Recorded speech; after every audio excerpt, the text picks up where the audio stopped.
할렐루야 감사합니다. 목요일 성경보 오늘은 지난주에 이어서 우리가 부활 두 번째 내용을 보겠습니다. 자, 지난주까지는 우리가 이제 그리스도에 관한 내용들을 부활이 증거해 오고 있다면 이제는 몸에 대한 부활에 대해서 이야기를 합니다. 그리스도의 부활에 대해서 증거하고 있고 이제는 우리의 몸의 부활에 대해서 말을 주고 있습니다. 부활은 과연 존재한가? 그 당시에 이제 고린도 교회 속에서는 고린도 지역에서는 이 부활에 대해서 특히 이제 고린도 교회 속에서 이제 이런 관습이 있었습니다. 하나의 관습. 고린도 지역에서 일어났던 내용들이 교회 속에 들어와서 하나의 관습이 되었는데 그것이 바로 뭔가면은 부활에 대한 어떠한 하나의 예식이 있었습니다. 특히 이제 사람이 죽잖아, 그죠? 그러면은 죽은 자에 대해서 그들이 하나의 예식을 가지는데 이 예식 속에 어떤 예식이 있는가 하면은 죽은 자가 이렇게 누워 있으면은 그 밑에 살은 사람이 요 밑에 이렇게 들어가 가지고 사람이 묻는 거예요, 이렇게 이 사람한테.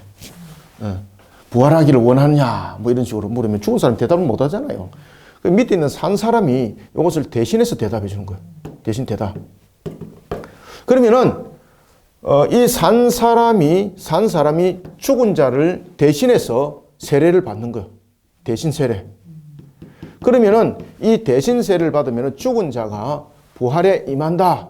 이런 그들이 하나의 관습이 있었습니다. 이런 관습 속에 오늘 사도 바울이 그 얘기를 하는 겁니다. 사도 바울이 이것을 인정을 한다는 것이 아니라 이 고린도 교회가 부활에 관한 부분에 대해서 많은 사람들이 부활을 부인하고 있었습니다. 그리고 또한 부활에 대한 부분들을 부인할 때에 가장 중요하게 이제 작용하였던 것들이 보면은 말시온주의자들에 대한 내용 속에 이 내용들은 적용이 됐고요. 말시온주의자. 그 다음에 이제 부활에 대해서 부인하는 것들이 보면은 사도계파들이 우리가 이제 초대교회 때 그런 부분들을 부인을 했지 않습니까? 이런 부분들이 이제 접목점을 이루면서 고린도 교회 속에서는 부활을 거부하는 입장이 있고 또 하나는 한 입장에서는 말시온주의자의 영향을 받아가지고 이와 같이 죽은 자를 대신한 사람에 의하여서 죽은 자가 부활한다. 그러한 그들의 생각을 가지고 있는 것입니다. 그래 이런 잘못된 관습의 속에서 자신들은 부활을 말하고 있으면서 이렇게 부활의 예식도 치르면서 부활이 없다고 말하면은 이거는 어느 도단 아니냐. 그래서 사도 바울은 이런 부분들이 맞다고 말하는 것도 아닙니다. 지금 고린도 교회 속에서는 이러한 관습을 따르면서 부활이 없다고 말하면은 죽은 자의 부활이 없다고 말하면은 지금 이들이 행하고 있는 그 관습은 이건 무엇이냐? 그죠? 무엇이냐? 그러면서 이중적인 그들의 모습을 지적하는 거예요. 부활에 관해서 사도 바울이. 이런 부분들이 하나 등장하고 그 다음에 또 하나는 우리가 부활에 관해서 이야기를 했을 때에 사도 바울이 몸의 부활을 이야기를 할 때에 이때가 주님의 재림과 관계가 되어 있다는 것을 이야기를 합니다. 그때에 몸의 부활은 두 가지로 일어나는데 죽은 자의 부활과 산 자의 부활은 어떻게 형성되는가? 죽은 자는 몸으로서 무덤가에 있는 몸이 영육간에 합쳐져서 부활이 이루어지는데 그럼 산자는 어떻게 되는가? 산자는 어떻게 된다고 이야기를 하고 있죠. 자, 이 모습이 바로 즉시 영화로운 모습으로 변하여서 부활의 몸체가 된다. 이렇게 가르침을 주고 있습니다. 자, 이러한 이제 부활에 대한 관점을 통해서 우리가 하나님이 우리에게 주신 이 말씀들이 이 부활의 신앙들이 왜 중요한가라는 것은 오늘 15장에서도 결론을 하고 있는데 만약에 우리가 부활이 없다면은 죄사함이 십자가에서 이뤘던 죄사함은 어떻게 되는 겁니까? 이건 무용지물이 됩니다. 무용지물. 만약에 부활이 없다면은 죽은 자가 여전히 죽은 상태가 된다는 것은 어떤 상태입니까? 맞습니다. 저주 상태입니다. 이 저주 상태이기 때문에 죄사함은 성립이 안 된 겁니다. 그러면은 십자가 사건은 무엇이다? 무용지물이 되는 겁니다.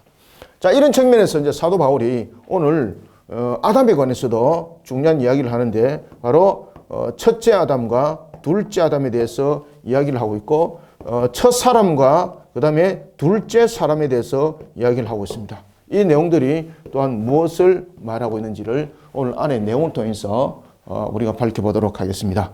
그래서 오늘 내용들이 굉장히 중요한 내용들이 많이 담겨져 있죠. 그죠? 요한계시록에 대한 내용과 그 다음에 창세기에 대한 내용들이 아주 세밀하게 담겨져 있습니다. 그래서 사도 바울의 오늘 이 본문 내용들을 보면은 역시 사도 바울은 말씀에 능통한 자였다랄 뿐만 아니라 사도 바울이 계시에 대한 부분, 요한계시록과 굉장히 일맥상통한 이야기를 하고 있는 거지 않습니까? 그러면은 그가 아라비아 광야에서 부활에 관한 부분들에 대해서 이미 그는 사도 요한으로부터 주어진 그 계시 말씀의 전이 이 성경 실려졌거든요. 여러분들이 잘 아시는 계시록은 AD 90년 이후에요.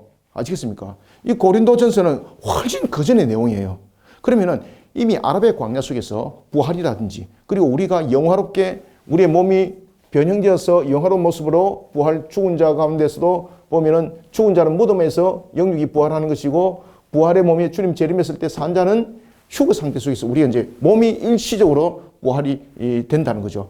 죄 씻음을 완전히 씻은 상태 속에서 영화로운 모습으로 우리가 부활의 형체를 가진다는 거예요. 이런 부분들을 보면은 확실히 사도 바울이 하나님으로부터 가르침 받았다는 것, 아라비아 광야에서 가르침 받았다는 것이 확실하다는 것을 우리가 이 말씀을 통해서 또한 볼 수가 있습니다. 왜냐하면 요한계시록이 나중에 이 말씀을 전부 다 담고 있거든요. 자, 이런 속에 우리가 오늘 고린도전서 우리가 15장을 우리가 함께 공부를 우리가 하도록 하겠습니다. 특히 이제 우리가 이제 고린도전서는 보면은 이제 전체적으로 이제 16장으로 내용들이 쭉 다 이렇게 이제 구성되어 있지 않습니까? 이와 같이 내용들이 구성되어 있는 것을 우리가 이제 보면서 하나하나 내용들을 점검해 나가겠습니다. 특히 이제 여러분들 잘 아시는 것처럼 이거 앞에도 제가 말씀드렸던 것처럼 이 고린도전서와 요한계시록은 약 한 50년 정도 40년에서 약 40년에서 50년 정도 격을 두고 있습니다. 그죠? 그래서 그가 뭐 요한복음을 보고 지금 이 성경을 기록했다 천만이에요. 고린도전서 이후에 약 40년에서 50년 후에 요한계시록이 여러분 기록이 되어지는 겁니다. 자, 그러면 우리가 오늘 지난주에는 우리가 그리스도의 부활에 관해서 우리가 공부를 했고 이제는 신자들의 부활에 대해서 그 내용들을 보도록 하겠습니다. 자, 29절을 함께 봅니다. 만일 죽은 자들이 도무지 다시 살아나지 못하면 죽은 자들을 위하여 세례 받는 자들이 무엇을 하겠느냐? 어찌하여 그들을 위하여 세례를 받냐? 자, 여기 29절의 내용인데 이거 이해 갑니까? 이 내용이 바로 이 내용입니다. 이 내용. 그래서 사도 바울은 당시에 이제 관습적으로 자신들이 행했던 그런 부활의 예식이 있는데 그럼 너희들이 부활을 못 믿는다면서 이런 예식은 이런 관습은 왜 치르느냐 이 말이에요. 그럴 때 사도 바울은 이 관습을 인정한다는 것이 아닙니다. 비유적 측면에서 이 부분들도 인정이 되지 않지만은 자신들이 부활을 인정하지 못한다, 믿지 않는다라고 말하면서 이 예식을 치른다면은 너희들은 이 예식을 치르는 자체가 이게 가증스러운 것 아니냐라는 것에 대해서 반증을 하는 겁니다, 이거. 그래서 29절에서 보면은 만일 죽은 자들이 도무지 다시 살아나지 못하면 죽은 자를 위하여 세례받는 자들은 무엇인가라는 것은 죽은 자를 위해서 세례받는다는 것은 죽은 자를 요 침상에 눕혀놓고 그 밑에 산 사람이 들어가서 사람이 묻는 겁니다. 부활하기를 원하냐 이러면 살은 사람이 대답을 하는 거예요. 그러면은 살은 사람이 죽은 사람을 대신해서 세례를 받는 거예요. 아시겠습니까? 그러면 이 죽은 사람이 부활에 임한다. 그들이 그렇게 이제 믿었던 것인데 이런 부분들의 내용들이 이제 말션주의 영향을 받아서 이러한 그 영향을 끼쳐졌다라는 것이 유력합니다. 물론 여러 가지 이 부분에서는 여러 가지 부분에서 그 내용들이 있습니다. 뭐 한 5가지 견해들이 있거든요. 그런데 그런 5가지 견해들은 잘 맞질 않아요. 말션주의자의 영향에 의해서 이제 이런 부분들의 관습이 생겨났다고 보는 것이 좀 유력해요. 여기에 대해서는 정확한 어떤 그 학술적인 근거는 없어요. 100% 정확한 것은. 그렇지만 여러 가지 부분에서는 말션주의자의 영향을 받은 것이 맞다라는 것이 확률이 좀 높아요. 이런 이제 그 속에 그들이 관습을 행했던 것을 사도 바울이 지적을 하면서 너희들은 부활도 믿지 못하면서 왜 이런 관습 속에서 그러면 이런 예식을 행하느냐 그 지적을 하는 거죠. 이해되셨죠? 그죠? 29절은 이 내용들을 모르면은 29절 절대 이해 안 됩니다. 이 부분들. 자, 30절 또 어찌하여 우리가 언제나 위험을 무릅쓰리요. 자, 그러면은 잘 보십시오. 만약에 부활이 없다면은 사도 바울이 여러분들이 잘 아시는 것처럼 3번이나 죽음에 이른 태장을 맞았죠. 그죠? 돌로서도 맞아가지고 그가 죽은 것처럼 되어서 성 밖으로 시체가 던져짐을 당했죠. 거기다가 바다에서 파손되어서 죽을 위해 봉착했죠. 부활했다면은 왜 그런 미친 짓을 자기들 하겠냔 말이에요. 사도들이 왜 그 짓을 하겠냔 말이에요. 만약에 부활이 없다면은 사도들의 희생은 복음을 전할 이유가 뭐 희생뿐만 아니라 복음을 전할 이유가 있다 없다? 없습니다. 사도개인들이 말하는 것처럼 현실 천국이 맞다는 거죠. 현실에서 돈 많이 벌고 떵떵거리고 살고 높은 권위에 누리고 이것이 천국이다라는 그런 개념 맞다는 것이죠. 그죠? 그래서 30절에 보면 또 어찌하여 우리가 언제나 위험을 무릅쓰리오라는 것은 만약에 부활했다면은 사도들의 희생적 복음 그리고 그 고난을 감수하는 그 모든 사역들은 어리석은 짓이라는 것이죠. 31절 형제들아 내가 그리스도 예수 우리 주 안에서 가진 바 너희에 대한 나의 자랑을 두고 단언하노니 여기서 나의 자랑은 무엇입니까? 고린도 교회가 예수 그리스도를 믿었다는 사실이죠. 고린도 예수 그리스도를 구세주로 믿음. 이것이 고린도 교회 모습이었다는 거죠. 고린도 교회. 이것이 나의 자랑입니다. 이것이 나의 자랑. 아시겠죠? 그죠? 이것이 사도 바울이 나의 자랑이라고 말하는 겁니다. 이게 고린도 교회로 하여금 고린도 교회를 세우게 되었고 고린도 지역에 예수 그리스도를 구세주로 믿는 믿음의 틀을 세웠으니 이것이 나의 자랑이다 이 말이에요. 여기서 나의 자랑은 자신의 어떤 능력, 자신이 무슨 어떤 방언을 잘하고 이런 것들 자랑하는 것도 아닙니다. 고린도 지역에 교회를 세웠던 것, 그 교회를 세웠던 것은 예수 그리스도를 구세주로 믿는 믿음 속에 교회가 세워진 거잖아요. 이것이 자랑이라는 거죠. 이것이. 그래서 우리가 자랑 삼을 것이 있다면은 오직 복음을 전가하는 데 있어서 힘쓰고 애쓴 것 이것이 자랑거리가 되어야 되는 거예요. 나의 자랑을 두고 단언하노니 나는 어떻다? 날마다 죽노라. 자, 여러분들 자랑할 것이 있는데 날마다 왜 죽어요, 여러분들? 그러면 여기서 날마다 죽는다는 것은 어떤 의미를 가지고 있습니까? 여기서 날마다 죽는다는 것은 실제로 죽는 것을 말하는 것이 아니라 나는 소망 있는 사람으로서 이 사역들을 감당했단 말이에요. 소망의 사역, 소망 있는 사람. 날마다 나는 죽는다라는 것은 자신의 소망의 모습을 발견하게 하는 거죠. 그러니까 자신이 복음을 전하다가 죽음의 위기에 봉착했던 문제들 이런 모든 부분들이 소망이 있는 모습이었다는 거죠. 그래서 자신은 날마다 죽는다는 거죠. 날마다 죽지만은 그 죽음 속에는 무엇이 있다는 겁니까? 항상 이 부활이라는 것이 하나의 소망으로만 있는 것이 아니라 이것이 사실이기 때문에 이것은 나는 날마다 죽노라 라고 말을 하는 겁니다. 자, 32절. 내가 사람의 방법으로 에베소에서 맹수와, 그래서 그 이야기를 하는 거예요. 내가 사람의 방법으로 에베소에서 맹수와 더불어 싸웠다면 내게 무슨 유익이 있으리요? 죽은 자가 다시 살아나지 못한다면 내일 죽을 터이니 먹고 마시자 하리라. 아멘. 자, 여기서 이제 내일 죽을 터이니 먹고 마시자는 것은 하나의 이제 그 극단적 종말론 속에 있는 자들의 모습이기도 했고 또 하나는 그 사도계파 모습 속에서 보면은 현실 천국이라는 그런 개념이 다 맞다는 이야기예요. 그럴 때에 지금 우리의 행동은 얼마나 그런 어리석음이 될까? 실질적인 부활이 없다면은 지금 그 이야기는 것입니다. 그래서 여기서 지금 사도 바울이 먼저 32절에 보면은 앞에 에베소에서 맹수와 더불어 싸웠다면은 자 보세요. 내가 사람의 방법으로 에베소에서 맹수와 더불어 싸웠다면은 내게 무슨 유익이 있으리요? 이게 무슨 말입니까? 이것은 말 그대로 자신을 과시하기 위해서 만약에 고난을 감수했다면은, 그죠? 이 맹수와 더불어 싸웠다면은 내게 무슨 유익이 있으리요라는 것은 진짜로 맹수와 싸웠고 이런 것이 아니거든요. 이것은 영적 전투 속에서 임하였던 모습, 복음을 전하면서 자신이 당했던 그런 고난, 이런 것을 종합적으로 통틀어서 무엇과 싸웠다 말하는 겁니까? 그렇죠. 맹수라고 이야기를 하는 겁니다. 맹수.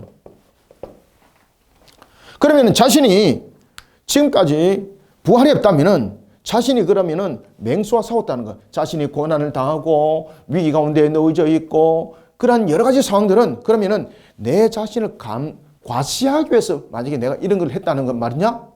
그러면은 내가 만약에 내 자신을 과시하기 위해서 내가 이런 일들을 했다면은 나의 고난은 아무 의미도 없다. 그뿐만 아니라 내 자신이 참 어리석은 사람이다 라는 것을 이 맹수를 통해서 표현을 하고 있는 겁니다. 이해되셨습니까? 그래서 너희에 대한 나의 자랑을 두고 단언하노니 나는 날마다 죽노라. 내가 사람의 방법으로 에베소에서 맹수와 더불어 싸웠다면 내게 무슨 유익이 있으리요. 그래서 에베소에서 여러 가지 복음들을 정하면서 영적으로 싸웠죠. 그죠? 특히 이제 그가 여러분 잘 아시는 것처럼 에피크로스파 스토아 학파들과 논쟁들이 일어났죠. 그뿐만 아니라 에베소 지역에 있는 우상 숭배자들과의 참으로 목숨을 건 영적 전투가 있었죠. 그죠? 이런 부분들을 맹수와 더불어 싸웠다는 것입니다. 그런 부분들이 자신의 과실을 위해서 만약에 이 일들을 했다면 내가 좀 도란 사람이다. 내가 그것을 과시하기 위해서 내가 했다면 내 모든 그 드러나는 행동들은 아무 의미 없다. 다시 살아나지 못한다면 내일 죽을 터이니 먹고 마시자 하리라. 33절 속지 말라. 악한 동무들은 선한 행실을 더럽히나니 깨어 의를 행하고 죄를 짓지 말라. 하나님을 알지 못하는 자가 있기로 내가 너희를 부끄럽게 하기 위하여 말하노라. 여기서 이제 하나님을 알지 못하는 자는 누굽니까? 죽은 자의 몸의 부활이라는 교리를 제대로 이해하지 못한 자들. 그렇죠. 그래서 하나님을 알지 못하는 자는 교리에 대해서 무엇을 알지 못하는 자들입니까? 부활을 알지 못하는 자들. 부활을 알지 못하는 자들. 만약에 저와 여러분들이 부활이 없는데 지금 이곳에 우리가 머물러서 이렇게 한다면 이게 전부 다 여러분들 전부 다 허구 속에서 우리가 헤엄치는 것과 같은 겁니다. 그러니까 전부 다 허망한 시간을 보내는 거예요. 우리가 만약에 부활의 확신이 없다면 지금 우리의 행동들은, 우리의 모습들은 정말로 흠한 거예요. 사도 바울이 지금 이야기하고 있는 것처럼 말입니다.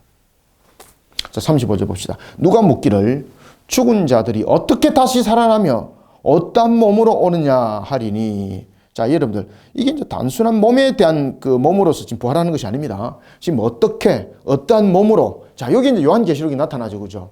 어떻게, 어떠한 몸으로. 자, 여러분들, 요한계시록에서도 보면은 우리의 부활이 주님이 재림하여서 오시는 그날에 우리의 부활이 이루어진다고 말하고 있습니다.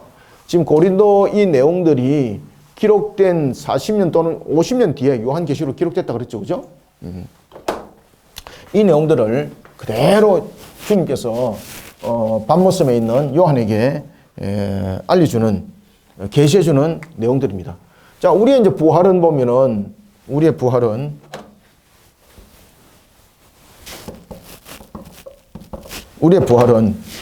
사실적이라는 것이죠. 그러면은 죽은 자와 산 자의 부활의 방식은 어떻게 일어나는가라는 것입니다. 모든 죽은 자와 산 자의 부활의 시점은 언제입니까? 주님이 재림입니다. 주님이 재림. 여기 이제 요한계시록에 보시면 나팔장이 있습니다. 그죠? 그때에 이 내용들이 일어납니다. 이때에 죽은 자는 무덤에서 영육 간의 부활이 이루어지면서 새롭게 그 몸들이 새롭게 영화로운 모습으로 되죠. 그러면은 산자는 일시적으로 죄를 씻음 받습니다. 씻음 받는 이 순간이 죽는 겁니다. 아시겠죠, 그죠? 전부 다 부활은 산자도 부활이 있고 죽은 자도 부활이 있습니다. 죽은 자는 그냥 휴거라 말하시면 안 되고요. 더욱더 정확하게 말하면 일시적인 이 씻음을 죽음이라고 말하는 거예요. 아시겠죠? 그죠? 그래서 죽음이라는 것은 우리가 지금까지 죄를 짓고 온 상태 속에서 죄의 값인 것입니다. 이 속에서 일시적으로 씻음을 받아서 우리의 모습들은 어떻게 되는 겁니까? 죽은 자들도 영육간에 새롭게 모습이 변한 것처럼 이제는 일시적으로 씻음을 받아서 죽은 상태 속에서 새롭게 이제 태어나는 거죠. 그래서 이 모습이 바로 새롭게라는 것인데 이 모습이 바로 영화로움입니다. 영화로움. 우리의 얼굴들이 모양들이 변해요. 영화로운 모습들.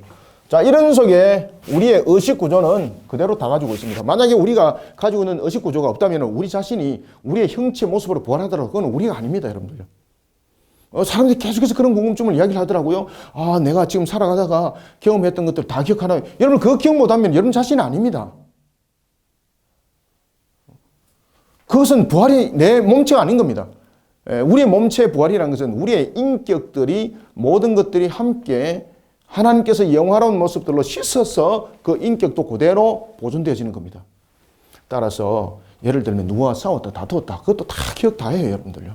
그런데 그 내용이 부끄럼도 있지만은 그 내용들이 나중에 다 드러날 때 어떻게 나타나는가 하면은 다른 사람에게 또한 어떤 상의를 빚다든지 이런 부분들이 있으면 미안한 마음들이 생기는 거예요. 그때 이제 만약에 같이 이제 천국에서 만난다면은 그때 참 내가 참 미안했다. 그럼 이제 받아들이는 상대도 아이고 이제 괜찮아요. 뭐 이런 그 대화 내용들. 그래서 천국에서 대화 내용들은 지금의 우리에 대한 어떤 시기와 질투 속에서 일어나는 그런 대화 내용과 달라요, 여러분들요. 우리 모든 생각들 어저구죠. 저와 여러분들 지금 공부하고 있지 않습니까? 우리 목요일 공부하고 있지 않습니까? 이런 부분들도 전부 다 우리가 다 알고 우리의 모습들이 부활이 되는 거예요. 그때에 우리가 새롭게 된다는 것은 죄 씻음의 상태 속에서 새로움이에요. 죄 씻음 상태에서 새롭게 된다는 것은 우리의 모습도 새롭게 된다는 이야기예요. 모습도. 그래서 여러분들 우리의 부활의 형체들이 어떤 모습으로 부활할까라고 한 예시를 주고 있습니다. 이 예시가 어떤 사건입니까? 예수님의 무덤과 부활입니다. 그때 마리아가 예수님께서 부활하셨는데 예수님을 몸이 부활해서 자신의 근처에 있는데 예수님을 모르잖아요. 왜? 영화로운 모습으로 되었기 때문에 자신이 그 얼굴을 본 사실이 없거든요. 그런데 막달라 마리아가 뭐라고 말해요? 주여 어디 계시나이까? 목소리는 주님의 음성인데 안 보입니다. 근데 난 돌아보니까 영화로운 모습으로 변하신 그분이 바로 주님이었습니다. 그래서 우리가 예수님을 통해서 우리가 예시를 알 수 있다면은 우리가 부활했을 때에 우리의 목소리에 각자의 목소리의 특수성은 우리가 모든 사람의 목소리가 다 개인적 특성을 다 가지고 있잖아요. 그죠? 100명이면 100명, 10,000명이면 1억명이면 1억명 목소리 다 들리잖아요. 우리가 그 목소리를 듣고 우리가 확인하잖아요. 그죠? 목소리 듣고 개똥이네, 목소리 듣고 순이네, 영이네, 뭐 이렇게 확인하잖아요. 똑같아요. 예수님께서 부활하셨는데 그 목소리는 어떻다? 그전의 목소리 그대로였잖아요. 그래서 우리가 영화로운 모습으로 변하더라도 변하지 않는 것이 하나가 있다면은 우리의 목소리일 것이다. 왜? 어디서 예시가 있어졌다? 예수님의 부활의 모습 속에서 그 예시가 주어진 거예요. 부활의 모습 속에서. 목소리가. 자, 이런 모습으로 우리가 영화롭게 부활을 하게 되는 겁니다. 이때에 그러면은 신자 속에서는 죽은 자와 신자가 있는데 그럼 불신자는 어떻게 되는가? 불신자는 이때 부활하지 않습니다. 불신자들은 이때 부활하지 않고 언제 부활합니까? 심판 때. 백보자 심판 때가 열려질 때. 이때에 불신자들은 부활합니다. 계속해서 제가 말씀드렸죠. 그죠? 그래서 이것을 우리의 사람으로 말한다면 이것을 1차 부활이라고 말할 수 있고, 물론 우리가 제일 먼저 부활은 예수님으로부터 일어난 거지 않습니까? 1차 부활이라고 예수님 이후에 부활을 만약에 말한다면 신자들의 부활이 1차 부활이라 말할 수 있고, 2차 부활은 바로 불신자들입니다. 불신자들은 부활할 때 이 모습들이 영화로운 모습이 아니죠. 이들은 바로 무엇입니까? 일거지 모습입니다. 불에 탄 모습. 고통의 모습.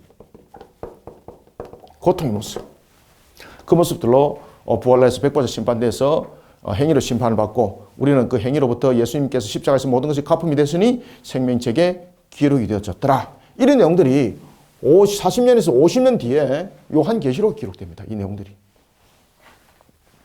자, 계속해서 봅시다. 그래서 누가 묻기를 죽은 자가 어떻게 다시 살아나느냐? 이렇게 살아납니다. 이렇게. 아시겠죠? 죽은 자는 영육이 몸에 새롭게, 그 다음에 산자는 일시적으로 씻음, 이것이 죽음이 되는 겁니다. 일시적으로 씻음이 되어서 새롭게 되는 것, 이것을 부활이라고 말하는 거예요. 아시겠죠? 그죠? 부활. 요 상태를 부활이라고 말하는 겁니다. 요 상태를. 자, 다시 한번 물어봅니다.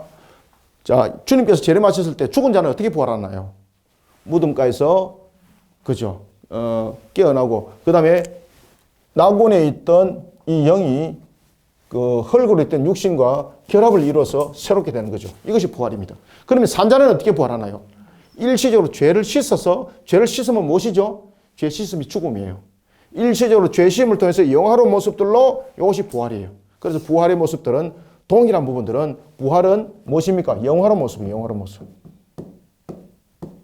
영화로운 모습들로 변하는 것. 자, 이렇게 부활합니다. 35절 누가 묻기를 죽은 자들이 어떻게 다시 살아나며 어떠한 몸으로 오느냐 하리니 어리석은 자여 네가 뿌리는 씨가 죽지 않으면 살아나지 못하겠고. 그래서 우리에게 죽음이라는 것은 하나의 값입니다. 값. 죄에 대한 값이에요. 죄에 대한 값. 죄에 대한 값. 그래서 부활은 무엇을 이야기를 하고 있는가 하면 완전히 죄 사함을 받은 상태 속에서 영원히 살아가는 존재로서의 나타남. 그것이 부활인 것입니다. 그래서 예수님께서 씨에 대한 비유를 통해서 말씀을 하세요. 만약에 우리가 밀을 뿌렸다. 그러면 이 밀이 그 씨가 죽지 않고 어떻게 새 싹이 나겠느냐. 이 씨가 죽었다는 것은 씨가 완전히 싹을 맺지 못하는 상태가 아니라 싹이 맺는 상태로 변화된 것. 이것을 이제 죽은 부분들로 이야기를 하는 겁니다. 봅시다.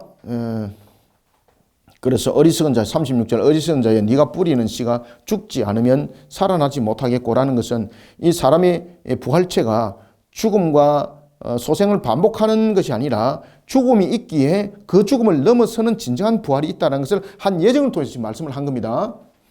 37절 또 네가 뿌리는 것은 장래의 형체를 뿌리는 것이 아니요 다만 밀이나 다른 것의 알갱이 뿐이로되. 이거는 뭔가 하면은 부활의 몸은 지금의 우리가 입고 있는 이 몸과 같아 다르다. 다르다는 것을 비유를 하고 있어요. 영화로운 모습. 그래서 네가 뿌린 것은 장래의 형체를 뿌린 것이 아니요 다만 밀이나 다른 것의 알갱이일 뿐이다. 라는 것은 우리가 지금 있는 상태, 우리가 지금 있는 상태 속에서 그대로 그냥 나타남이 아니라는 거죠. 우리의 지금 상태는 죄 속에서 있는 상태거든요. 그래서 죽음은 우리에게 값이 되기도 하지만 신자 속에서는 죽음은 죄의 단절이 되기도 해요. 그렇기 때문에 신자와 불신자의 죽음은 같아 다르다. 같으면서 달라요. 같은 부분들은 무엇입니까? 죽음은 죄의 값이라는 것에서 같아요. 다른 것은 무엇입니까? 불신자들은 여전히 죽음의 상태 속에 저주에 놓였기 때문에 우리와 달라요. 왜? 우리는 죽음의 상태 속에서 영원한 모습으로 기다리고 있으니 죄의 단절 속에 있는 거예요. 그래서 우리의 죽음은 영화로운 모습을 기다리면서 영이 나고는 있는 거죠. 천국을 살아가는 거예요. 이때. 그렇지만은 불신자들은 그 영혼이 어디에 있습니까? 음부에서 고통을 당하고 있습니다. 음부에서 노는 것도 아닙니다. 이거. 그리고 영육간의 부활하여서 그들이 유황과 불못에 던짐을 당하는 건데 이 불못이 바로 완전체로 인한 영육간이 태워져서 고통을 당하는 곳입니다. 음부는 영적으로 고통을 당하는 장소예요. 영적으로 고통. 그 쉬는 곳도 아닙니다. 그곳은. 그래서 사도 바울이 이 이야기를 정확하게 이야기를 하고 있는 겁니다.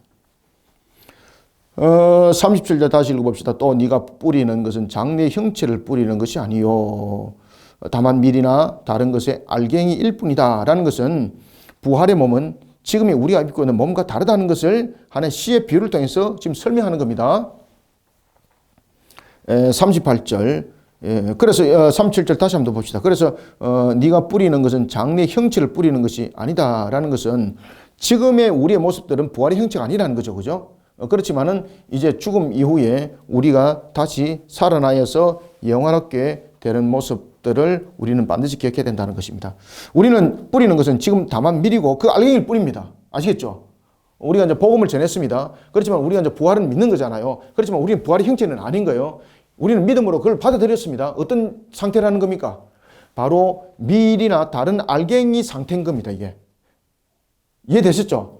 복음을 들었습니다. 그렇지만 우리는 지금 부활 상태가 아닌 거예요. 밀이고 알갱이 상태인 거예요. 그리고 밀과 알갱이가 이제 껴일하면 새싹이 나는 거잖아요. 그것처럼 주님이 재림하시는 그날에 우리가 이제 부활하는 그 단계를 지금 설명하는 겁니다. 그래서 지금은 우리가 예수 그리스도를 믿는 믿음 속에 우리가 구원의 백성에 이르는 모습이 된 것은 우리는 부활의 형체는 아니다. 지금 밀이 된 형태고 알갱이 형태다. 그러면은 이 밀과 알갱이 부분에서 무엇이 있어야 되는 겁니까? 우리의 죽음이 값이 반드시 있다는 겁니다. 이 죽음이라는 것은 우리의 부활을 기다리게 된다는 것이죠. 따라서 우리의 죽음은 결코 우리의 이별에 대한 아픔과 물론 이별에 대한 슬픔이 있겠지만은 그것은 부활을 기다리는 측면에서 소망과 희망이 있는 그러한 죽음이고 그러한 우리의 죽음은 무엇이다? 죄의 단절이라는 것이죠. 그래서 뿌리진 것으로 끝나는 것이 아니라 새싹을 태우기 위한 알갱이와 밀이다 라는 것을 말하고 있는 겁니다. 이해되셨습니까? 자, 38절. 하나님이 그 뜻대로 그에게 형체를 주시되 각 종자에게 그 형체를 주시느니라. 자, 여러분들 이게 무슨 말인가 하면은 모든 부활체는 부활 이전의 육신의 상태와는 다른 새로운 모습을 가지고 있는데 이 새로운 모습을 가지더라도 각자의 모습들은 가지고 있는 특성들은 다르다는 이야기예요. 제가 방금 이야기했죠. 그죠? 예수님께서 목소리가 그 목소리를 그대로 가지고 있었다는 거죠. 우리가 인류 속에 있는 40억 명이 있다. 그러면 이 40억 명의 이 인류의 목소리가 전부 다 동일한 사람이 있나 없나요? 단 한 사람도 없어요, 여러분들요. 전부 다 목소리 가지고 전부 다 목소리 가지고도 전부 다 모든 성격 구별하는 사람도 있죠, 그죠? 목소리 이 경우를 통해서. 그래서 목소리는 그 사람을 대변하는 모습이에요. 따라서 오늘 이 본문 속에서 하나님이 그 뜻대로 그에게 형체를 주시되 각 종자에게 그 형체를 주시느니라는 것은 무엇이 강조되고 있습니까? 우리의 부활에 대한 모습들, 이런 부분들은 어떤 자연적 순리 속에서 일어나는 것이 아니라 무엇이라는 게 아닙니까? 부활이.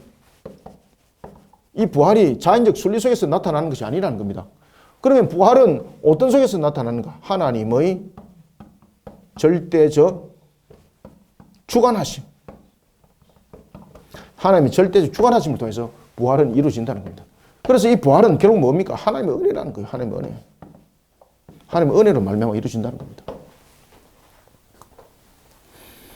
그래서 38절 하나님이 그 뜻대로 그에게 형체를 주시되 각 종자에게 그 형체를 주시느니라 라는 것은 하나님의 주권적 능력과 그 뜻을 우리에게 지금 밝혀주고 있는데, 그러면 부활이라는 것은 결국은 하나님의 은혜 가운데 이루어지고 있다는 겁니다. 자연적 순리 속에서 일어나는 것이 맞다 안 맞다? 이것도 아니다는 겁니다. 자, 봅시다. 39절. 육체는 다 같은 육체가 아니니 하나는 사람의 육체요, 하나는 짐승의 육체요, 하나는 새의 육체요, 하나는 물고기 육체라. 자, 여기서 지금 사도 바울이 강조하는 것이 무엇입니까? 모든 생물의 형체가 같다, 다양하다. 그렇죠. 이 하나님의 주권을 통해서 모든 것은 디자인이 되었다는 이야기입니다. 그러면서 우리의 부활의 형체 속에서도 각자의 모습들은 우리의 영화로운 모습들이 나타나지만은 그 영화로운 모습 속에서 각자 개성과 특성을 가지고 있다는 거죠. 그래서 보면은 여러 가지 부분에서 우리가 이제 그 설교할 때 고린도전서 설교를 할 때 보면은 뭐 해의 영광, 달의 영광, 별의 영광을 가지고 구별해서 막 설교하기도 합니다. 그것은 그냥 하나의 도입적인 측면에서의 말인 것이지 사도 바울은 본 뜻은 그 내용들을 말하고 있는 것 아닙니다. 사도 바울이 해와 달과 별을 이야기를 하고 있는 것은 무엇인가 하면은 모든 것은 뛰어나는 것이 아니라 차별적 개념이 아니라 차이가 있다는 것이고, 그리고 그 속에 조화로움이 있다는 것을 설명하고 있는 거예요, 사도 바울은. 그래서 우리의 부활 속에서도 보면은 모든 것이 영화로운 모습은 통일된 것을 말하고 있는 것이 아니에요. 통일된 것이 아니라 각자 가지고 있는 개성적 특성은 그대로 존재를 한다는 이야기예요. 그래서 별은 별의 영광이 있고 다른 달의 영광이 있고 해는 해의 영광이 있는 것처럼이라는 것이 전부 다 특수성이죠. 그죠? 해는 해로서의 역할들, 달은 달로서의 역할들, 별은 별로서의 역할들, 특성이죠. 그죠? 그 기능들이죠. 마찬가지로 우리의 모습들 속에도 부활을 통해서 일어나는 내용들이 영화로운 모습들로 모든 것이 통일된 것은 아니라는 겁니다. 그 모습 속에 나타나는 우리의 개성들, 그죠? 각자의 이제 개성적인 문제, 가장 잘 구별되는 것이 무엇입니까? 목소리라든지 이런 개성적 요소 부분들은 다 구별되는 거예요, 여러분들요. 그래서 각자의 부활을 통해서도 동일하게 모든 것이 평등하게 일치성을 가지고 있는 것이 아닙니다. 만약에 일치성을 가지고 모든 사람들이 부활을 했는데 모든 사람들이 목소리도 똑같고 생긴 것도 똑같고 생각하는 것도 똑같고 이러면은 모든 사람들이 부활할 이유가 뭐가 있습니까? 그냥 한 사람만 부활하면 되는 거지. 그죠? 이 부활의 속에서도 보면은 해의 영광, 달의 영광, 별의 영광이 따로 있는 것처럼, 그래서 오늘도 보면은 짐승을 육체로 말할 때도 보면은 사람의 육체가 있고 짐승의 육체가 있고 새의 육체가 있고 물고기의 육체가 있고 그런 형체 속에 다양한, 그래서 우리의 모습 속에 나타나고 있는 우리의 어떤 개성적 요소, 이런 부분을 통해서 하나님이 조화로움을 형성하고 있고 이 속에서 하나님의 영광을 받으시는 거예요. 따라서 이 속에서 나타나고 있는 어떤 특정, 이 특징에 대한 부분들을 어떤 하나의 개성적 요소, 이 부분들을 조화로움으로 설명하고 있고, 이 속에서 우리의 모습들, 부활을 통해서 나타나는 모습들, 이걸 통해서 하나님께서 영광을 받으신다는 거예요. 그래서 40절 하늘에 속한 형체도 있고 땅에 속한 형체도 있으니, 자 이제 뒤에서 이제 보면은 하늘의 영광, 땅의 영광, 이걸 또 다른 부분들로 또 해석을 하게 돼요. 그래서 땅의 영광은 인간이 죄를 범한 상태 속에서 일어나는 상황들, 그렇지만 하늘의 영광은 그 죄 씻음을 받은 상태 속의 우리의 모습들, 또는 땅의 영광은 아담의 죄의 상태, 그 다음에 하늘의 영광은 그 속에서 나타나고 있는 성육신의 문제, 이런 부분들을 복합적으로 설명을 계속 해 나가고 있어요. 그래서 이것을 한 가지로 설명하면 안 돼요. 40절 하늘에 속한 형체도 있고 땅에 속한 형체도 있으니 하늘에 속한 것의 영광이 따로 있고 땅에 속한 것의 영광이 따로 있으니 라는 것은 부활체도 지금의 육체가 지니는 영광과 다른 어떤 영광의 모습들로서 각자의 모습들이 개성적 모습들로 나타난다는 거예요.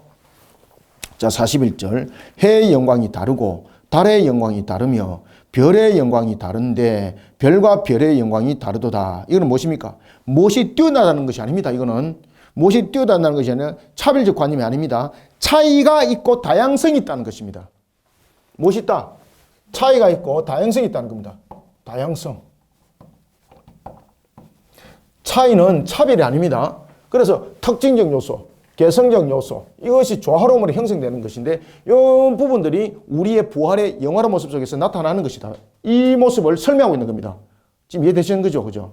그래서 이것을 가지고 이제 응용하면서 뭐 세상 속에서 나타나고 있는 하늘의 영광은 무엇이냐, 땅의 영광은 무엇이냐, 이것은 이제 비유적 측면에서 교훈을 설교하기 위해서 교훈 속에서 담겨져서 설교를 할 수 있지만은 사도 바울은 그 이야기를 하고 있는 것이 아닙니다. 우리의 부활의 형체 모습에 대한 다양성 속에서 무엇을 설명하고 있습니까?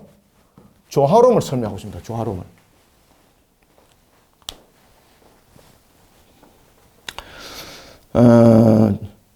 무엇이 뛰어나다는 것이 아니고 차별적 관념이 아닙니다. 근데 이것을 가지고 설교할 때 차별적 관념으로 먼저 설교하기도 해요. 그것은 그냥 교훈적 측면입니다. 차이가 있다는 것은 결국 무엇을 말한다? 부활의 다양성. 다양성. 자, 42절. 죽은 자의 부활도 그와 같으니 썩을 것으로 심고 썩지 아니할 것으로 다시 살아나며, 여기서 이제 썩을 것으로 심고 썩지 아니할 것으로 다시 살아나는 것은 우리의 이제 영화로운 모습이 이제 무엇으로 영화가 이루어진다는 겁니까? 이제 영화로운 모습이 영생이 된다는 겁니다. 영생. 썩지 않을 것. 이건 무엇입니까? 영생을 말합니다. 영생. 우리의 부활이 무엇을 말한다? 썩을 것으로 심고라는 것은 이제 육체적인 부분에서 우리 속에서 담고 있는 것입니다. 그렇지만은 썩지 아니할 것으로 다시 살아난다는 것은, 부활은 우리가 영화로운 모습으로 태어날 때에 이것은 어떤 모습이 된다는 겁니까? 영생이 된다는 이야기입니다. 영생. 영생. 43절. 욕된 것으로 심고 영화로운 것으로 다시 살아나며 약한 것으로 심고 강한 것으로 다시 살아나며, 이것은 특히 이제 욕된 것은, 약한 것, 욕된 것은 어떤 상태입니까? 우리가 부활이 뭔가면은 죄 씻음 받았다는 이 상태를 말하고 있는데, 앞에 요거 설명했죠, 그죠? 자, 여기서 본문에 보면은 욕된 것, 약한 것, 욕된 것, 약한 것. 그러면은 영화로운 모습과 강한 것, 영광스러움이죠, 그죠? 영광스러움, 그리고 강함. 자, 욕된 것, 약한 것, 이것이 죄의 상태 모습이고, 이것이 부활의 모습이라는 겁니다. 부활의 모습.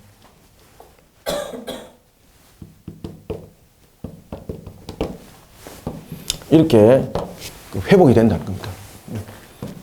상태를 설명하고 있습니다. 상태. 앞에는 이제 특징적 부분에서 다양한 차이에 대한 부분, 조화로움을 설명했다면 이제는 상태를 설명합니다. 상태. 욕된 것으로 심고 영광스러운 것으로 다시 살아나며, 약한 것으로 심고 강한 것으로 다시 살아나며, 육의 몸으로 심고 신령한 몸으로 다시 살아나며. 여기서 이제 육의 몸이라는 것은 저급한 것을 말하는 것이 아닙니다. 인간이 세상에서 살아가는 동안 입었던 어떤 육체적 생명력을 갖는 몸, 그것을 육의 모습이라고 말하는 거예요. 우리의 모습은 여러분 잘 아시는 것처럼 인간이 죄를 지어서 우리는 죽음과 함께 나가는 몸이 된 거지 않습니까? 지금 그 상태를 말하고 있는 겁니다. 그래서 육신의 몸, 육의 몸이 저급하고 신령한 몸이 어떻게 뛰어나고 뭐 이런 부분들이 아닙니다. 이것을 이제 잘못 해석하게 되면 여러분 영지주의 되는 거예요. 이거 잘못 해석하면은. 이 사도 바울은 그 이야기를 하고 있는 것이 아닙니다. 여기서 말하고 있는 것은 육체적인 생명력을 갖는 몸. 그러면은 이 세상에서 살아가는 동안 우리의 입은 육체는 생명력이라는 것이 한계를 가지고 있다는 거죠. 그러면 부활한 모습은 어떻게 된다는 겁니까? 지상에서 살아가던 똑같은 몸으로 살아가는데 이제는 어떤 한계적인 몸으로 살아가는 것이 아니라 영생에 이르는 몸으로 살아간다는 거예요. 지금 이해되셨죠? 그래서 자 여기서 육의 몸과 신령한 몸은 무엇으로 지금 비유를 하고 있다?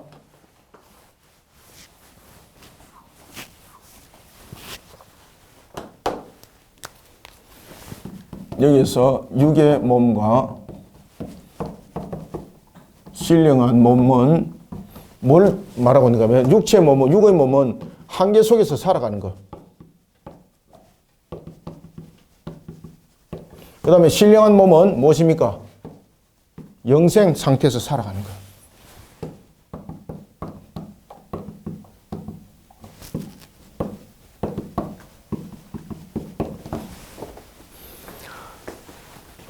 몸에 대한 어떤 상태와 그리고 이런 부분들을 통해서 우리에게 살아나가는 부분에 대해서 하나 이제 형태를 우리에게 이제 설명하고 있는 거죠.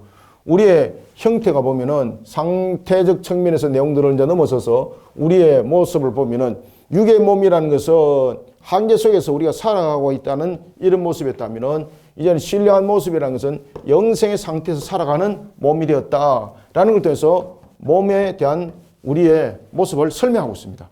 그죠? 우리 몸의 변화된 모습을 설명하고 있는 겁니다. 자, 45절. 기록된 바, 첫 사람은, 자, 여기서 이제 첫 사람, 그 다음에 마지막 사람, 첫 번째 아담, 둘째 아담 이야기가 이 속에 이제 주어지는데, 이것도 여러분들 내용을 잘 아셔야 됩니다. 자, 이제 첫 사람, 여기 써놓고 시작합시다. 자, 첫 사람을 말하면서 아담을 말합니다. 사람이라는 것은 그 헬라어로 여러분 안스포스, 안드로포스 이렇게 이야기를 하고 있거든요. 45절 기록된 바 첫 사람 아담은 무엇이 됐다? 자, 첫 사람은 자 여기서 생명이 되었다라는 것입니다. 생명. 자, 여기서 생명이 됐다는 것은 아담이 그 살아있는 존재라는 뜻이에요. 여기서 이제 생명이라는 것은 살아있는 존재. 살아있는 존재인데 생명으로 지었을 때 첫 사람의 상태는 어떤 상태입니까? 죄가 있다 없다? 그렇지. 죄 없음의 상태로 하나님께서 창조하셨음을 우리에게 이 본문을 통해서 강조를 하고 있습니다. 기록된 바 첫 사람은 생명이 되었다 함과 첫 사람은 생명이 되었다 함과 그 다음에 같이 마지막 아담 이것은 이제 첫 아담 마지막 아담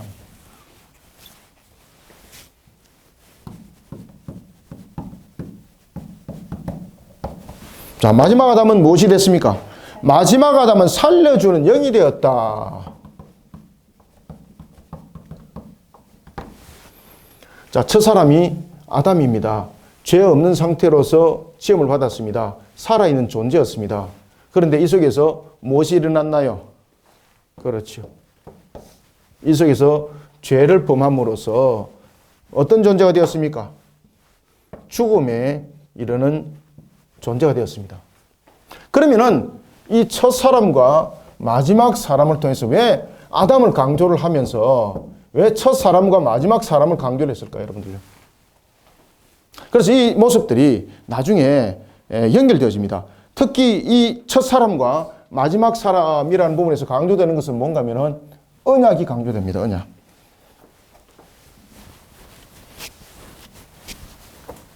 언약이 강조됩니다. 언약.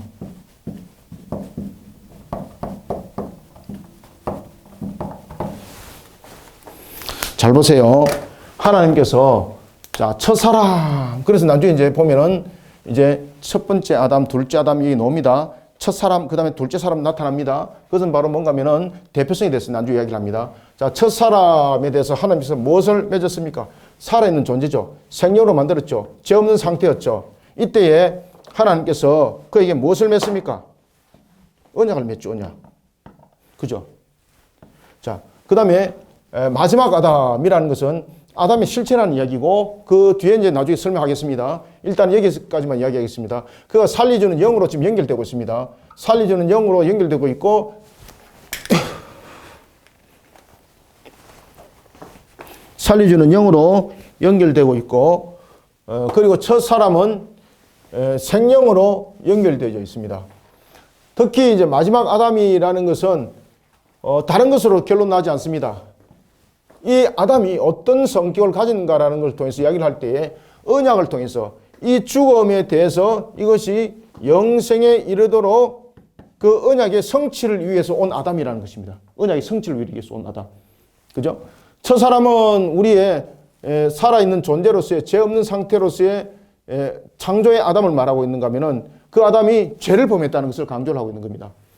그래서 언약을 어겼다는 거죠.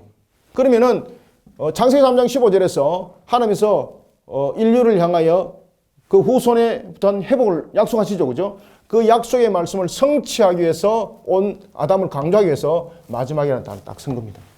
그래서 언약이 강조되고 있습니다. 첫 사람과 마지막 사람에게서는 첫 아담과 마지막 아담에 대해서는 무엇이 강조된다? 자, 언약이 강조됩니다. 그런데 이제 뒤에 보면은 무엇이 이제 강조되는가 하면은 마지막 아담은 살리는 영이 되었나니, 여기서 이제 살리는 영이 됐다는 것은 영원한 생명을 주는 존재로서의 의미입니다. 메시아의 부분들을 반영하고 있습니다. 그래서 이 언약이 강조된다는 거죠. 언약. 그죠? 46절. 그러나 먼저는 신령한 사람이 아니요 육의 사람이요. 여기서 이제 육의 사람이라는 것은 먼저가 육의 사람이라는 것은 무엇을 말하고 있는 겁니까? 죄 없는 상태로 하나님께서 창조하셨지만 무엇을 졌다? 죄를 졌다는 것을 말을 하고 있습니다. 그러나 먼저는 신령한 사람이요 육의 사람이요 그 다음은 신령한 사람이니 라는 것은 아담이 마지막 아담으로 온 것이 바로 그리스도고 성자 하나님으로서 오신 부분인데, 이 부분들은 신령한 사람이라는 것은 죄가 있는 상태다 없는 상태다? 죄 없음의 상태로 오심을 말하고 있습니다. 신령한 사람이라. 첫 사람은 이제 여기서 이제 첫 사람이 등장하죠. 자, 보세요. 여기서 이제 첫 사람.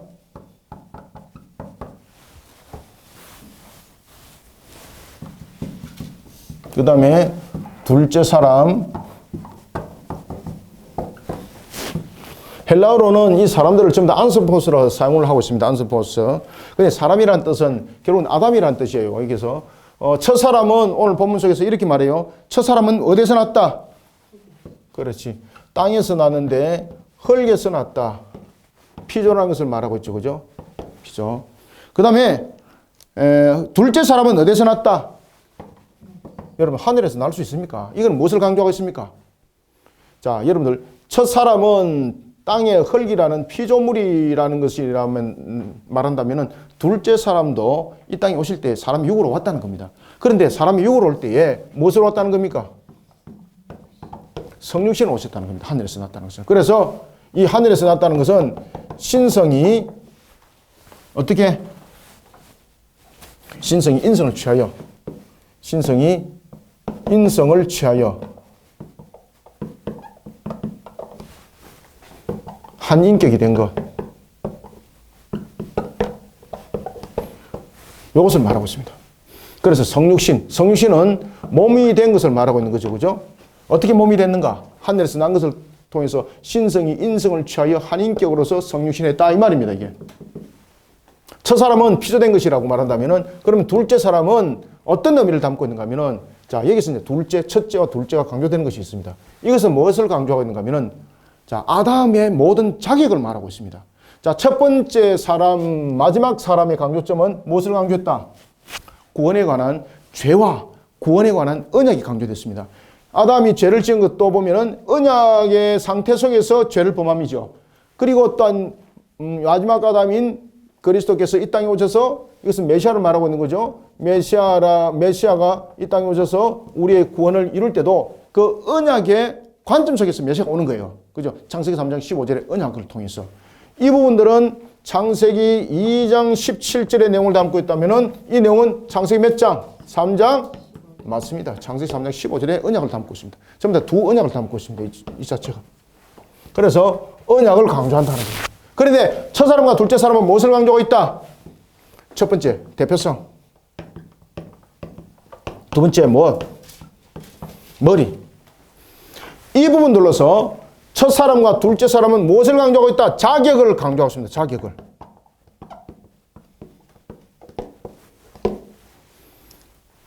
대표성으로 예수님께서 첫 번째 아담은 자격으로 대표성과 머리가 맞았죠. 그죠? 그 당시에 인류는 아담으로부터 시작됐으니까. 그런데 예수님께서 오실 때는 어떤 자격으로 가지고 오는가? 그가 신성이 인성을 취하여 한인격이 되어서 대표성을 가지고 있는 것은 신성은 무한성을 가지고 있죠. 신성의 이 무한성이 모든 인류를 다 담아낼 수 있죠. 그죠? 그래서 모든 인류를 담아낸 측면에서의 자격이요.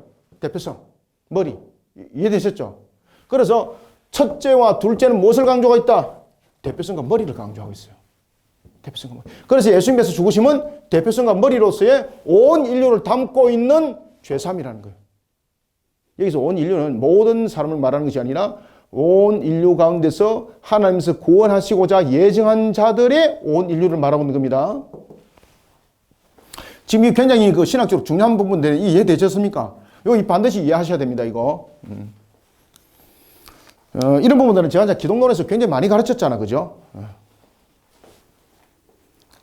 그래서 47절, 첫 사람은 땅에서 났으니 흙에 속한 자이거니와 둘째 사람은 하늘에서 나셨느니라. 무릇 흙에 속한 자들은 저 흙에 속한 자와 같고 무릇 하늘에 속한 자들은 저 하늘에 속한 이와 같으니 라는 것은 바로 이 내용을 설명하고 있어요. 참아담의 조건을 갖췄다는 겁니다. 예수님께서 성육신 하시면.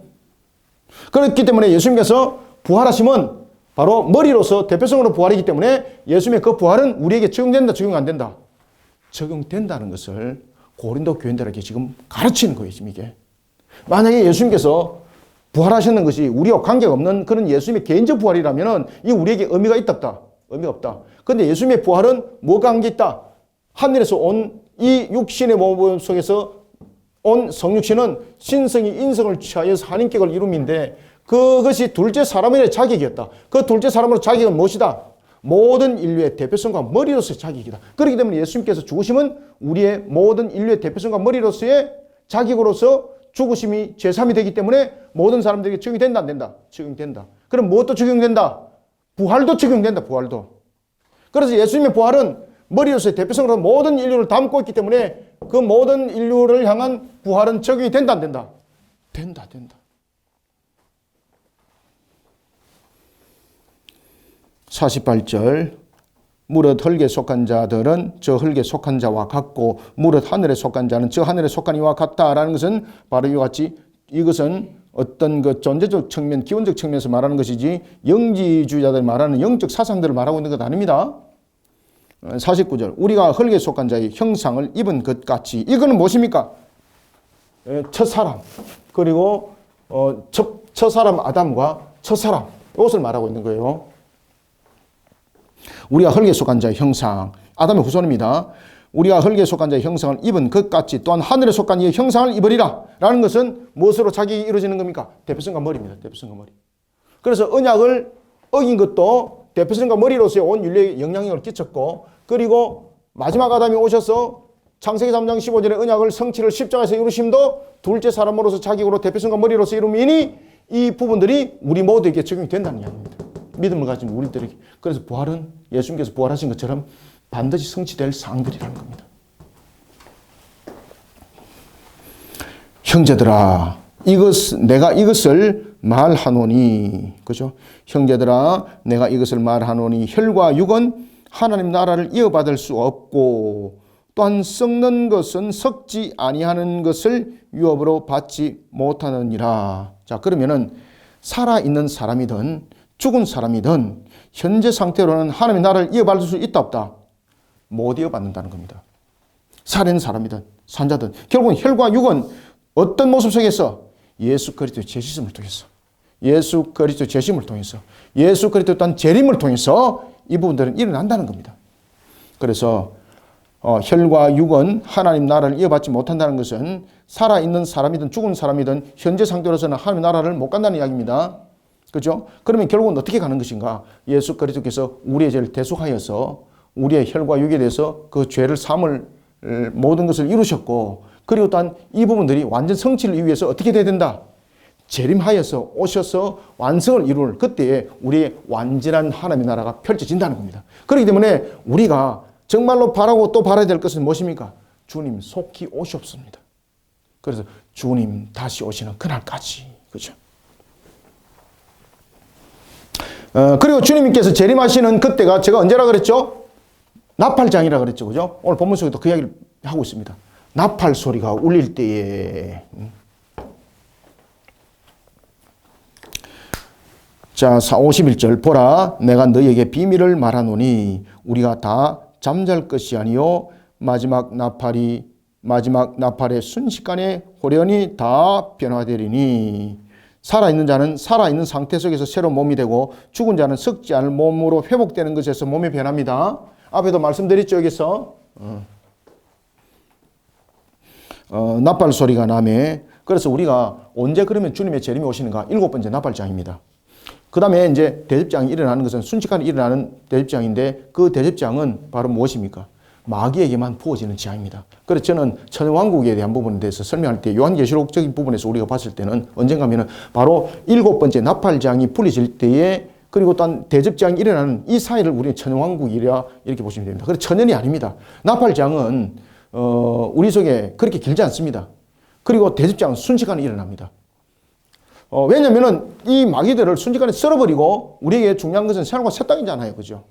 그래서 천연왕국이라는 것은 천연이 아니고요. 완전한 하나님의 다스림이 있는 곳. 다시 말하면 샬롬이 완전한 곳. 그래서 천이라는 것은 천이라는 것은 통해서 이 담는 것은 무엇입니까? 열이라는 완전수를 담고 충만한 숫자를 담고 충만함. 충만함이 거기에 이르는 것. 그래서 세 번의 반복이라는 것은 모든 것의 성취, 모든 것의 이루어짐, 하늘의 뜻에서 모든 것이 이루어짐. 이것이 세 번 반복되는 것이 하늘과 연결되는 겁니다. 충만함이. 그래서 천연왕국인 것입니다. 완전한 하나님의 다스림이 있는 곳. 그래서 우리는 그러면 천연왕국을 어디서 보내는가? 그래서 우리는 그것을 피난처, 예비처, 도피처라고 보는데 그것이 바로 무엇입니까? 에클레시아 교회입니다. 교회라고 보시면 되는 것입니다. 51절 보라, 내가 너희에게 비밀을 말하노니 우리가 다 잠잘 것이 아니요 마지막 나팔의 순식간에 호련히 다 변화되리니 나팔 소리가 나매 죽은 자들이 썩지 아니할 것으로 다시 살아나고 우리도 변화되리라. 자, 여기서 이제 부활은 두 가지로 제가 나타난다 그랬죠. 앞에서도 제가 몇 번 강조했죠. 자, 우리의 부활은 두 가지 모습으로 나타난다. 첫 번째는 죽은 자의 부활과 두 번째는 산자의 부활이 다르다. 죽은 자의 부활은 영육이 영화로 모습들로 나타나죠. 영화로 모습들로 나타날 때에 이 영은 낙원에 있던 영이죠. 낙원에 있던 영이 영과 육이 결합되어서 영화로 모습이 되고 신자는 어떻게 영육이 어떻게 되는 겁니까? 씻음을 받았습니다. 이 씻음을 받는 것을 무엇이라고 말하는 겁니까? 죽음의 상태를 말합니다. 죽음의 상태. 죽는 겁니다. 죄를 사함을 완전히 받는 겁니다. 여기에서 이제 죄 사함이라는 것은 죽음의 상태라는 것은 씻음은 무엇을 말하고 있는가 하면 자범죄입니다. 자범죄. 이미 우리의 구원은 우리의 원죄는 이미 우리의 믿음 상태 속에서 일어난 것이고 남은 자범죄를 호련히 씻어서라는 것은 이것이 죽음의 상태라는 것을 말하고 있는 겁니다. 그리고 다시 살아나는 것, 이것이 영화로운 모습들로 나타나는 겁니다. 이것을 우리가 살아난 부활의 형체다 이렇게 말하는 거예요. 이해되셨죠?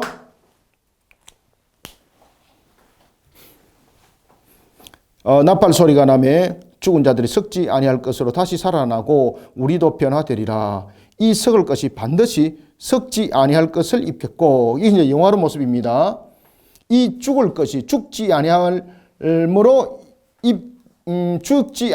입으리로다. 자, 여기서 두 가지 말하죠. 자, 썩을 것이 썩지 아니할 것으로 입겠고라는 것은 무엇입니까? 영화를 말합니다. 자, 다시 한 번 더 강조합니다. 썩지 아니할 것은 무엇입니까? 썩지 아니할 것. 영화로운 모습을 말합니다. 자, 두 번째, 우리가 썩지 아니할 것이요 다시 살아나고 변화되리라 라는 것은 또 이런 부분들 속에서 나타나고 53절 이 썩은 것이 반드시 썩지 아니할 것을 입고 죽을 것이 죽지 아니함을 입은다. 자, 두 번째 죽지 아니함을. 이것이 무엇입니까? 영생입니다. 자, 썩지 아니할 것을 입는 것은 영화로운 모습이고 죽지 아니한 것은 영생이라는 상태를 설명합니다. 자, 모습과 상태를 설명합니다. 아시겠죠? 그죠? 썩지 아니할 것이라는 것은 영화로운 모습으로 실질적인 실체입니다. 이거. 실질적인 실체를 말하고 있고, 죽지 아니할 것이라는 것은 영생의 상태로 살아갈 것. 이것을 설명하고 있습니다.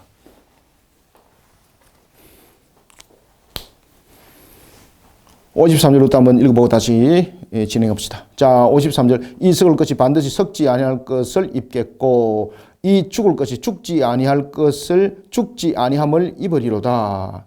이 썩을 것이 썩지 아니함을 입고 죽을 것이 죽지 아니함을 입을 때는 사망을 삼키고 이기리라고 기록된 말씀이 이루어지라. 그러니까 사망을 결국 이기는 거예요. 그죠? 이 말씀의 성취. 말씀의 성취. 그래서 부활은 그리스도의 완전한 승리를 말하고 있는 거예요. 그러면은 사탄에게는 무엇인가? 사망 권세가 완전히 사라지는 것을 말하고 있는 거예요. 56절. 사망이 쏘는 것은 죄요, 죄의 권능은 율법이라. 그러면은 우리가 만약에 율법이 만약에 존재하고 예수님께서 우리의 구원에 이르기 위한 믿음의 법이 없었다면은 우리는 오직 언제든지 죄 상태에 놓여 있는 것만이 라는 것입니다. 자, 율법의 기능이 무엇입니까? 율법의 기능은 구원이 아니에요. 율법의 기능은 죄를 깨달아 아는 기능이에요. 구원이 없어요, 율법에는. 율법의 완성이 무엇입니까? 예수님께서 오셔서 죄 사함을 이루심이에요. 그래서 예수님을 율법의 완성자라고 말하는 거예요. 그리고 율법은 오직 죄만 알기 때문에 오실 메시아를 바라보도록 하는 그 기능을 가지고 있어요. 자, 다시 한번 말씀드립니다. 율법의 기능은 무엇이다? 죄를 깨달아 아는 기능, 첫 번째. 두 번째는 뭐? 죄를 깨달아 알기 때문에 죄를 사함을 받아야 될 누구를 기다리게 만들어요? 메시아를 보게 만드는 기능. 이것이 율법의 두 기능이에요. 중요 기능. 그러면은 예수님은 무엇이다? 이 두 가지의 모든 부분들을 완성하신 완성자예요. 그래서 만약에 우리가 율법으로만 존재한다면은 우리 속에는 소망과 희망이 없는 거예요. 그런데 율법의 완성자로서 예수님께서 오셔서 모든 것을 성취하셨으니 우리에게는 감사와 영광이 있는 거예요. 이해되셨습니까? 자, 56절. 사망이 쏘는 것은 죄요, 죄의 권능은 율법이라. 여기서 율법이라는 것은 율법은 오직 죄를 알게 할 뿐만입니다. 그러므로서 율법 아래에 있는 인간은 어떤 부분에서도 소망과 희망은 없는 거죠. 예수 그리스도께서 이 땅에 오셔서 완성을 이뤘기 때문에 이 모든 부분들은 아름다움이 되었던 것입니다. 자, 57절. 우리 주 예수 그리스도를 말미암아 우리에게 성리를 주시는 하나님께 감사하노니. 앞에서 제가 말씀드렸죠. 그죠? 예수님께서 오셨기 때문에 우리에게 감사와 영광이 있는 거예요. 모든 그리스도인들에게 죽음을 이길 수 있는 은혜를 베풀어 주신 것에 대해서 감사한 거예요. 그러니까 우리가 예수 그리스도의 십자가에서 죽으심과 그 부활이 얼마나 감사해, 그죠? 58절 마무리합니다. 그러므로 내 사랑하는 형제들아, 견실하며 흔들리지 말고 항상 주의 일에 더욱 힘쓰는 자들이 되라. 이는 너희 수고가 주 안에서 헛되지 않은 줄 알미라. 아멘. 그래서 부활의 바른 신앙 속에 자신들을 세워나가라는 겁니다. 부활은 사실이고 이것이 사실이라는 것이 이미 주님께서 그 모든 과정 통해서 이미 무덤가에서 부활하신 장면을 통해서 우리에게 조명해 주었다. 그 조명해 줌이 예수님의 부활만이 아니라 예수님이 바로 어떤 분으로서 오신 부분들이다. 마지막 아담으로 둘째 사람으로 오셔서 이런 부분들을 우리에게 이미 다 보여줬다. 이 사실대로 우리의 부활이 일어나니 믿어 의심치 마라. 그런 우리는 항상 하나님 앞에 영광을 올려드리고 감사할 것밖에 없다. 이런 우리는 하나님의 은혜 속에 우리는 부활을 기다리고 있다. 이 사실을 잊지 마라. 그리고 이 사실을 잊지 말고 사에게 수고하기를 힘써 일해라. 주 안에서 헛된 것 아무것도 없다. 그러면서 소망과 희망을 함께 주고 격려와 동력을 주면서 그들로 하여금 영적으로 일어나게 하는 사도 바울의 가르침이었습니다. 오늘도 우리가 주신 말씀을 상과 만판속에 잘 새기면서 오늘도 부활의 소망으로 힘있게 달려가는 우리의 신앙들이 다 되시기를 소원합니다. 기도하고 마치겠습니다. 하나님 감사합니다. 우리에게 부활의 믿음과 소망과 그리고 또한 우리에게 부활의 확신의 신앙을 주시니 감사합니다. 오늘도 사도 바울을 통해서 증거되어진 말씀이 우리 속에 이 한날에서는 금이 말씀이 되게 하시고 혼과 육과 골수를 찔러 쪼개 생명수가 되게 하시니 감사합니다.